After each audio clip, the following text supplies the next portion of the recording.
Witches, witches, witches, witches!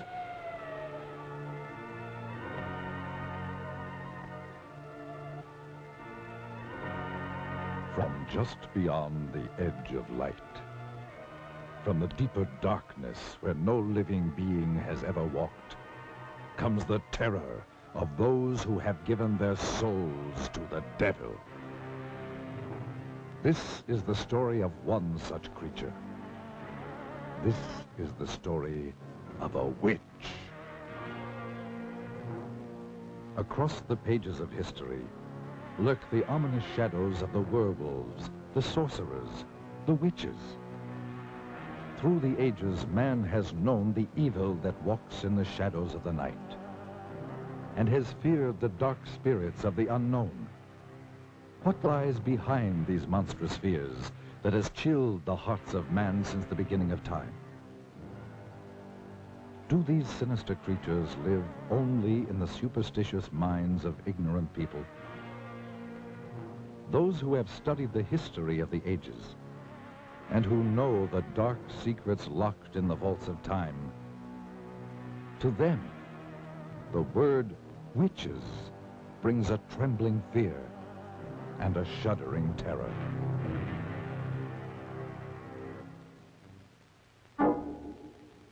Great minds have sought to explain these things, and in the great museums of the world hang the work of the master artists of another age, giving mute testimony to the horrors of sorcery and witchcraft as they saw it in their day.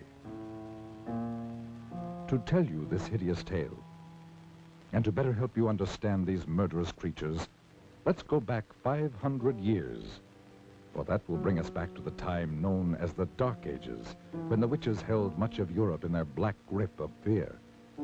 And let us study some of the paintings by the great master artists who lived in the age of witchcraft. And through their eyes and the genius of their art, let us try to understand these strange creatures and the evil forces behind them. In the old books, we read that a witch is one who has given his soul to the devil. To do this, they must renounce God and all other things that are decent and good. It is said that they make a pact with Satan written in their own blood. In return for this evil deed, the devil gave them supernatural powers of magic and evil. They could make their bodies disappear or change into any kind of beast or animal at will. They were given the power to cast their ominous shadows across the lives of others.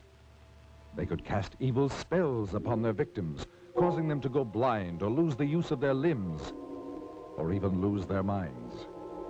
They could turn their victims' lives into nightmares of hell. For the devil is their master, and they must go forth upon the earth serving only the powers of evil. The witches would meet in the night at a prearranged rendezvous, usually in old secret dungeons or in the black depth of a forest. These meetings were called Sabbats and were always held during the night, for the devil's greatest power was believed to be from sundown to cockcrow.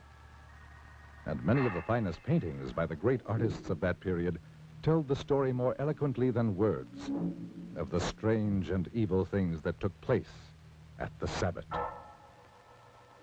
The witches would appear for this sinister ritual in the form of all kinds of hideous creatures, such as beasts or birds, or half beast and half human. They would begin by celebrating what was known as the Black Mass, which was always conducted by some ex-leader of the church who had renounced God to serve the devil. The Black Mass will live in infamy forever. For here, some of the most terrible criminal acts took place, such as the slaying of children whose warm blood was offered up as a sacrifice to Satan. Then their bodies were thrown to the dogs or roasted and eaten by the witches. Following this ritual, the entire gathering would throw themselves into the most depraved orgies of filth and obscenity conceivable to the human mind.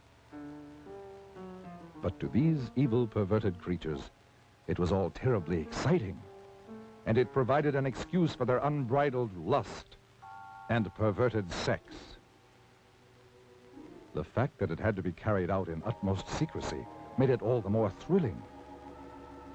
Yet those same evil, murderous creatures who changed their bodies into all sorts of hideous beasts and engaged in those unbelievable rituals by night, lived by day as ordinary human beings, such as shopkeepers, housewives, or farmers. And as the years went on, the witches continued their murderous assault upon the people. And it is said that they called forth all the legions of the dead to battle for the souls of the living. For this is the goal of the devil. From the beginning of the 13th century through the 18th century, witchcraft ran rampant through Europe and was practiced with all of its blasphemous and obscene rituals. So, the Middle Ages became the Dark Ages, the age of witchcraft, the age of fear. But men and women who still had the courage to fight did so with all the weapons they knew. And after 5 centuries, the tide of battle turned. In many European countries, the practice of witchcraft was made a capital offense. Rulers decreed that their countries must be freed of this terrible scourge, and that all convicted of practicing witchcraft must die. Armies were called out to hunt down the witches. The fear was so great that entire villages said to be infested by witches were put to the torch. The old records tell of flames rising high into the night sky and hideous creatures streaking across the burning heavens, screaming foul obscenities.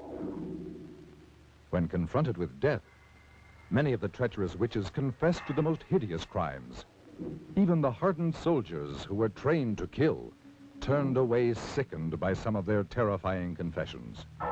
One group of witches alone confessed to the murdering of over 2,000 babies and small children, bought from the brothels and slums of the big cities.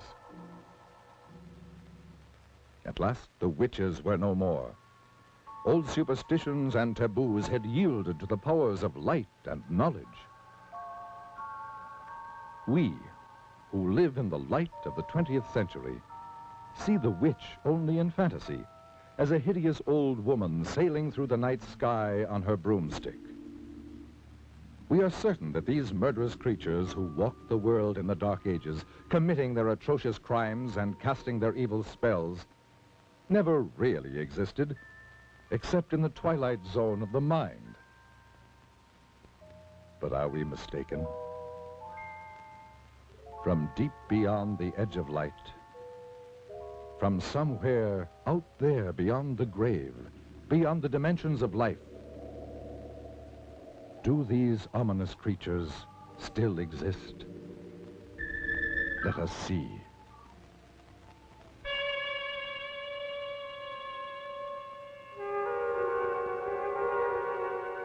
This is the very witching time of night, when churchyards yawn and hell itself gives up contagion to this world.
If I could have known of the strange and haunting experience that was waiting for me, I never would have driven any further into the hill country of central Texas.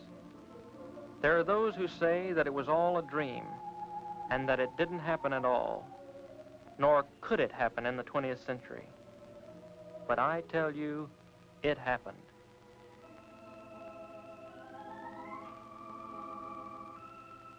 Perhaps you will be able to believe it if I tell you about where it happened and the people who lived there.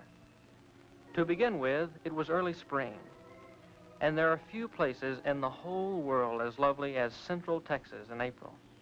But this is not the Texas of cowboy lore, for here, snug in a green valley rimmed by evergreen hills, are trim, clannish, thoroughly German villages. The German settlers came in 1846 seeking religious asylum in America.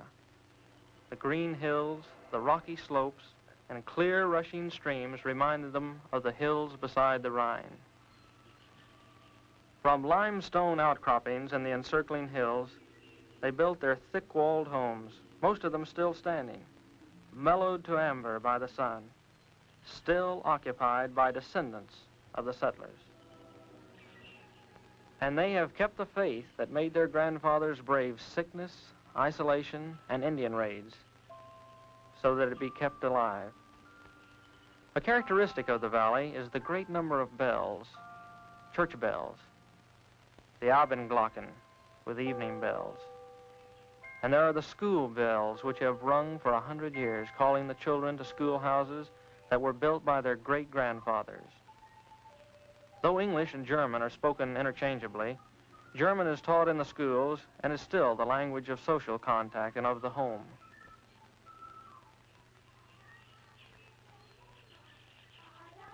And they sing in German.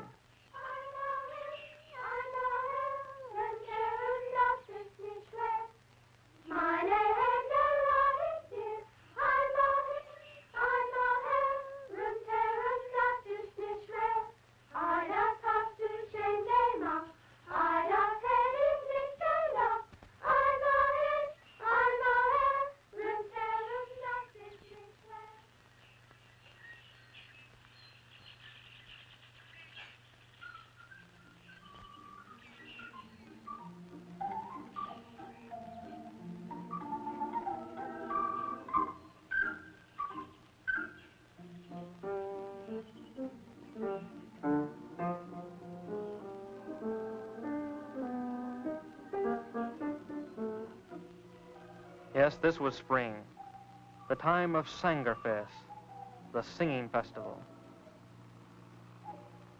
I was trying to get to the village of Luckenbach, where a singing festival was in progress.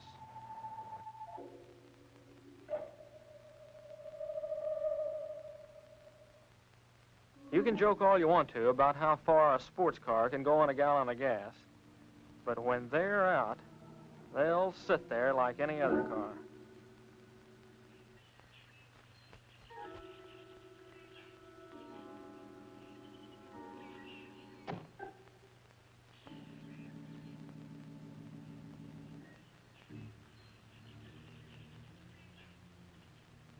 I was already late, so I decided to leave the car and walk into the village.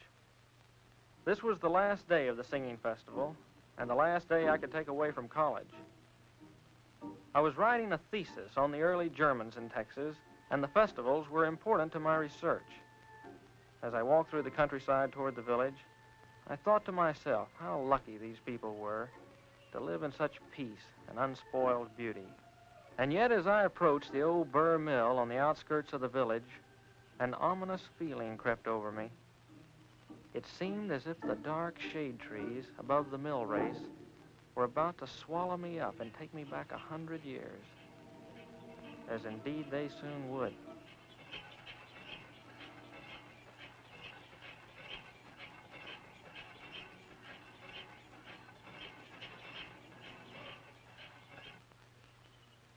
Hello there. Wie geht's? I'm looking for a place to stay for the night. I wonder if you could help me.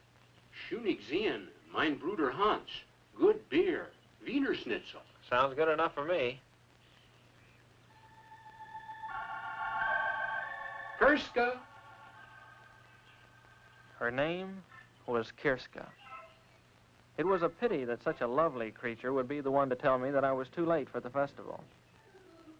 She was dressed in a costume of the old country and had taken some village children to the festival. She said that her grandfather would be glad to have me at the inn.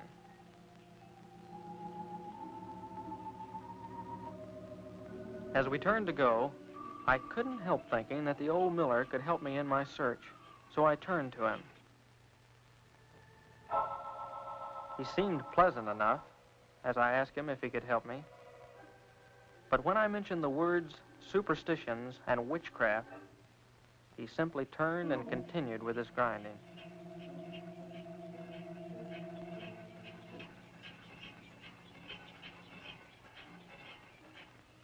I dismissed the old miller from my mind as overly sensitive, and we started walking through the village toward the inn. I tried to ask Kirska questions about the village, but she was interested in what she called the outside, what it was like at college, what kind of clothes were being worn by girls her age. Suddenly I realized that I was out of place in this village, with its century-old homes and clean-swept walks.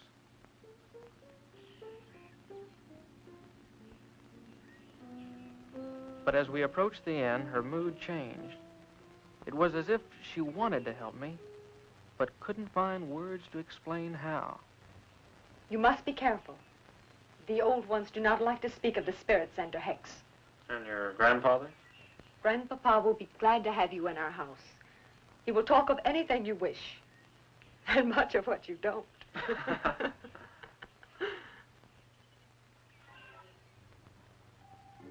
That evening, after a good German dinner by the fire, Hans Schunig, the innkeeper, puffed on his pipe and tried to find words to answer my questions.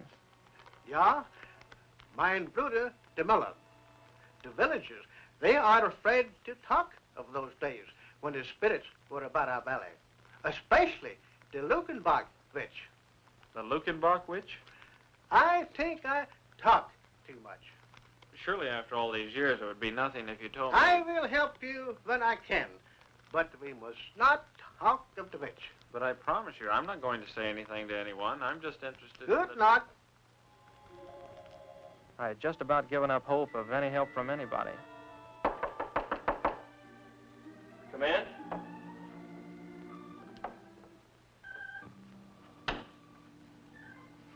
This water is fresh from the well. Thank you. Oh, do you have to go? I mean, well, I'm not having too much luck with the others, and I thought someone younger might be able to help. Someone like you. More help? With my thesis. I'm doing research for a thesis. They want to help you. If they could be sure it was the German immigration you were writing about. But, okay, so it's not just about the immigration story. So it's also about customs and legends and strange oddities that we're hereabouts. And witchcraft? Listen, I didn't say anything about You can be honest with me. All right, so I'm interested in witchcraft and sorcery in the old colony. What's the harm in that? The old folks do not take these things lightly. I didn't mean to upset your folks the way I did. But what can be the harm in a guy researching something that happened over 100 years ago? You would have to live here to know us, to understand these things. You're what we call friender. You're from the outside. They don't trust you. Are they trying to hide something? Don't you? Why are you so interested? It's just an academic hobby with me. I know there's a lot of talk about witches and warlocks and stuff like that, and a lot of people actually believe it. But I've done a lot of research on witchcraft, and I actually believe it can be boiled down to a simple mathematical and economic formula. How do you mean? Look, in any history book, in any age where there was widespread famine, sickness, want, you find an outbreak of women being denounced as witches. In the late Middle Ages, thousands of people were executed in Europe and England. In Massachusetts, 20 witches were put to death. All of these were times of widespread disease and hunger. But when your people first settled in this country, they had not only disease and hunger to contend with, they had the Comanche Indian raids as well. Little wonder, then, that the ugly word witchcraft was heard in the new colony. But what pleasure can you get from studying about all this? To better understand the witch hunts we have today. Witch hunts? You would think that after the delusions of New England and early Texas, the urge to hunt witches would have disappeared from the Western world, but nothing of the kind. The medieval idea of witchcraft was replaced with things like race and nationality. What can I do to help? Your grandfather mentioned the Lukenbach witch, but caught himself when I tried to find out more about her. Now, I've heard of this case before. Can you tell me something about her? There was a woman called the Lukenbach witch. My grandfather and granduncle will not talk of it because it was their grandfather, Schoenig, who denounced her. The settler that built this inn? Yes. In this very room. In that very bed. Don't leave now.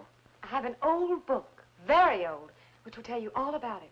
But you must not tell the others about the book. You have my word. I'll just be a minute. Kirska. Yes. You have the sweetest smile. Is that what the college boys are telling all the country girls this year? No, I really mean it. I believe you. It's just that I don't ever really notice anyone until they get a little bothered and light up like a candle. You know, with your German good looks set off with something simple and black, you'd look like a little cameo. I'd better hurry.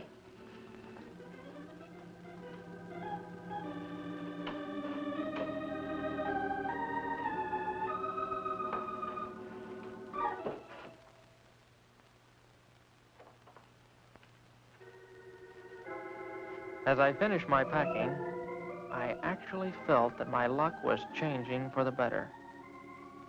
Just how much better, I couldn't describe. You'd have to see her.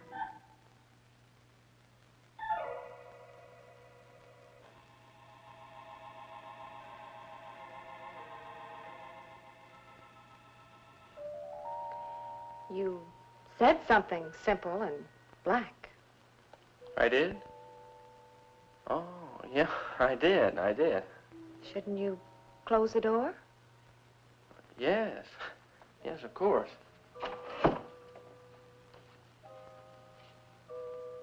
I'm not sure I've got you figured. Because I asked you to close the door? Well, yeah, that and And you wouldn't want Grandfather to know we were alone? No, I wouldn't. Oh, you didn't think I wanted to be alone with you? No. Well, to tell the truth, I'm not sure what I thought at the moment. I'll tell you. You didn't think little country girls ever thought of being alone and things and life. But, Well, who knows more about life and things and being alone than farm people? Well, It's just that farm people don't talk about it too much. Too much talk ruins it. I'll be... I'd better give you your book now and go. Because after giving you your book, I have no reason to stay. Except on one condition. And that wouldn't be fair to you.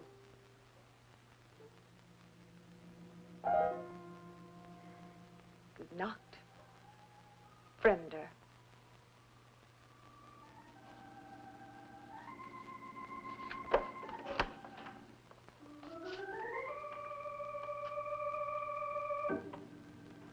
Well, I'll be damned.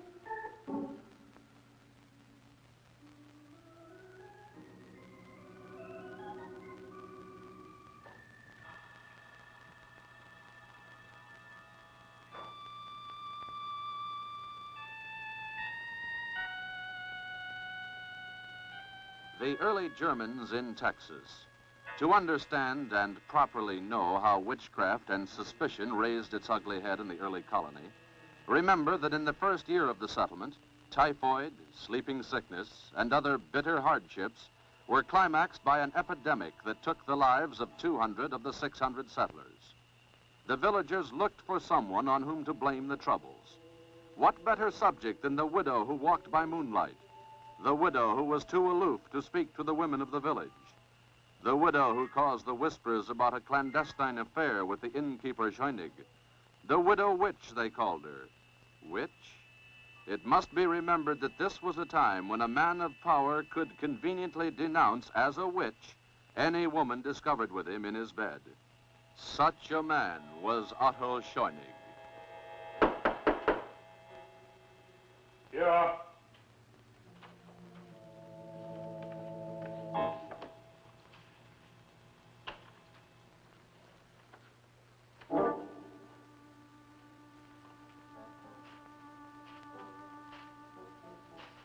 Well, Otto?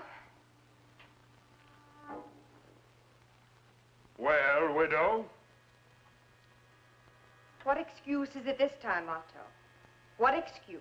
I have asked you to give me more time, woman. I have given you time enough. You must decide between us.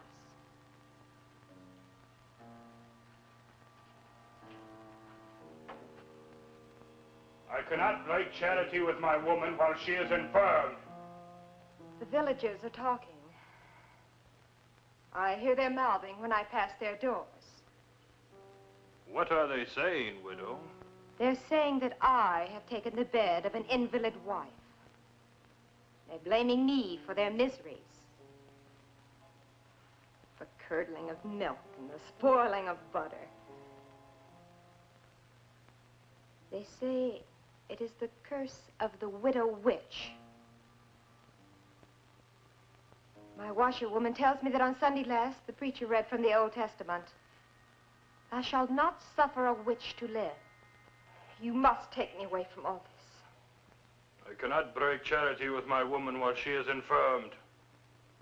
You have broken charity with me? What am I? A chattel to be used when convenient? To function where your wife cannot? To lie with, but not to marry? Quiet, woman. Keep your tongue. I'll not be silent. For I fear this talk of witches was born with you. Is it you who have woven this web of spectral evidence about me? Is it you who have called me a witch?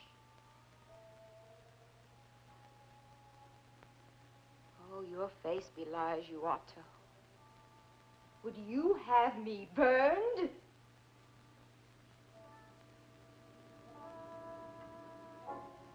Yes. Yes. Witches are for burning. No! No! Stop your shouting, woman. Let her hear me. Let all hear me. You belie me. They are here now. The elders are here to learn how you cast your demoniac spell over this house. No! No, you lie! I have told them how you cast your spell over my wife to make her invalid. She is in league with the devil. The widow is a witch. That same night, under cover of darkness, they took the widow to the graveyard. There are those who said that she waited proudly without fear, and that she whispered over and over, Tot au alle Schönigs, death to all Schönigs. I will return. And with the self-same spire, I will kill all who bear the name of Schönig. How convenient for Otto Schönig that there could be no trial. Death would be by post-oak spire. They buried her not 100 yards from where she had lain with the cruel and deceptive Otto Schönig.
there it was, the mummified face of the widow, with eye sockets staring. And among the crumbling bones, the stake, now petrified stone. What a prize. If I could but take the stake, and the temptation was too much.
and won by water.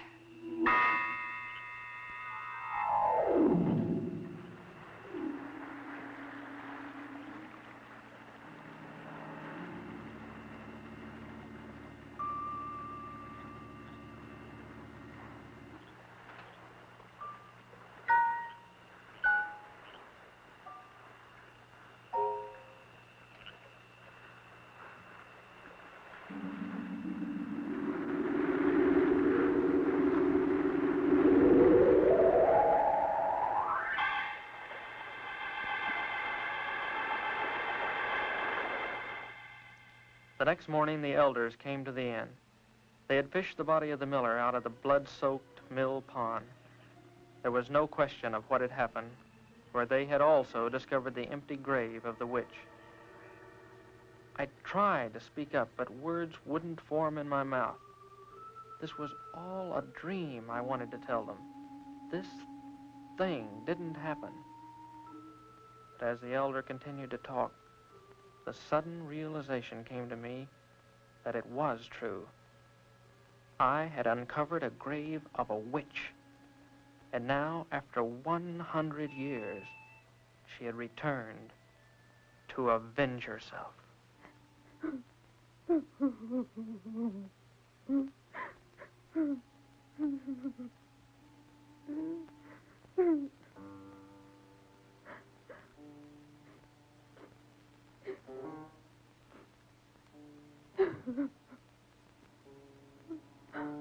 The elder warned that no one should leave or enter the village until the witch be found and return to her grave. Surely the witch would not stop at one death. Where would she strike next?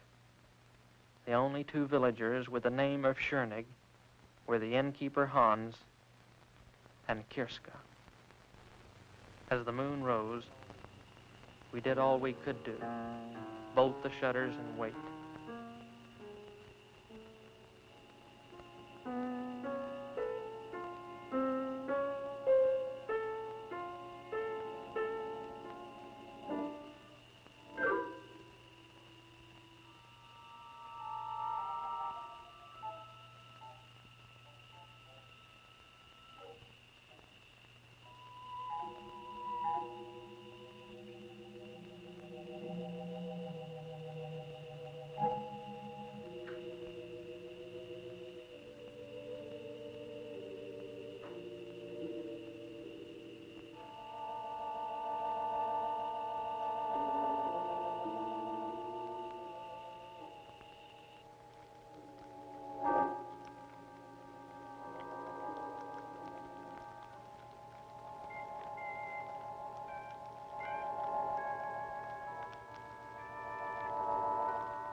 And won by fire.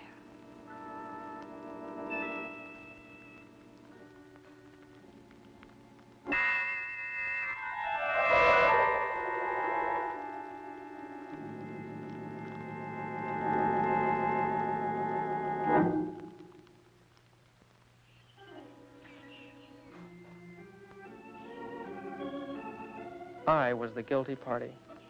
Just as surely as if I had held the stake, I had killed them. I could no longer contain my guilt. And yet, some kind of power kept me from speaking up. It was as if I was hexed by the witch herself. I made up my mind to find the witch and stop the killing. The librarian must have wondered at my strange questions. Under the guise of research, I asked her if there was some place people could hide in the hills by day, maybe some place where they went to during the Indian raids. Yes, she could help me. There were some caves downstream from the mill. I had my information.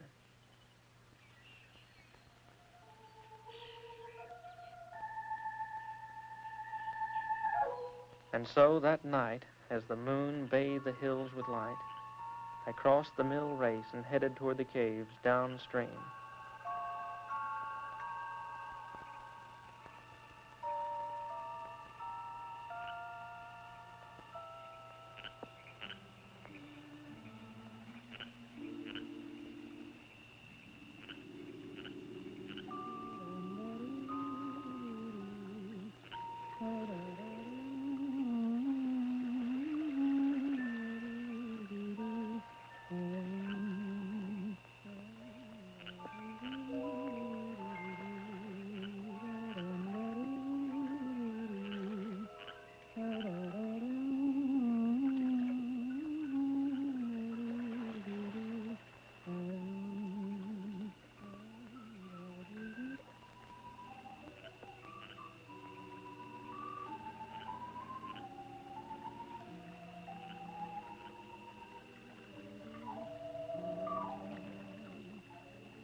As I watched, fascinated by this beautiful creature, I couldn't believe that here was a vengeful witch who had murdered 2 and was sworn to kill a 3rd. For a moment, I felt sorry for her. This lonely nymph, whose friends were water snakes in the moon. And she seemed to know every sound of the night.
As her eyes met mine, all thoughts of capture or punishment of the witch drained from my mind.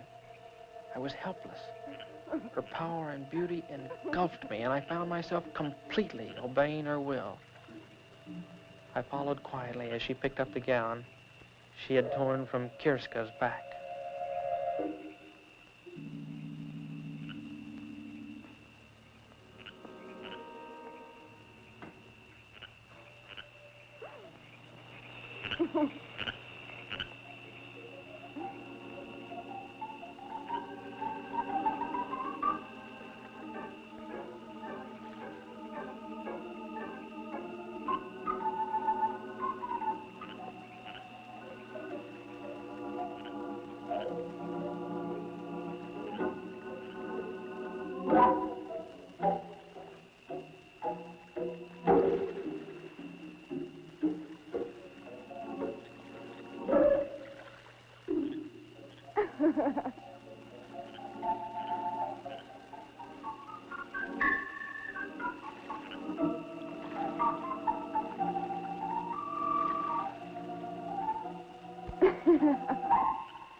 One by water, one by fire,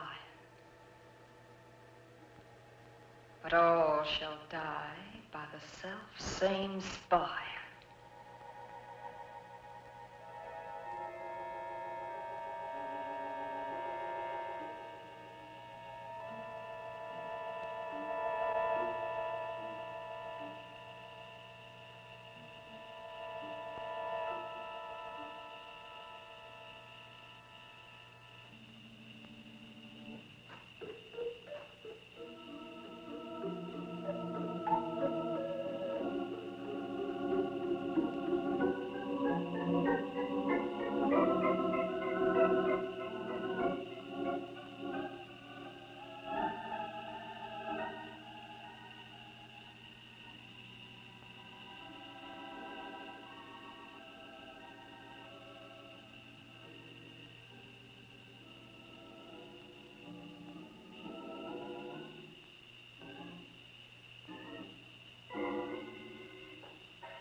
Later, in the cold gray light, I spread the dirt over the widow. My feelings were mixed. Here was a woman who had taken 2 lives. Yet she had been denounced maliciously and killed by the same stake. Was she witch or wronged widow? It is not for me to say. I am only glad that her tempest is over and she has returned to her 100-year sleep.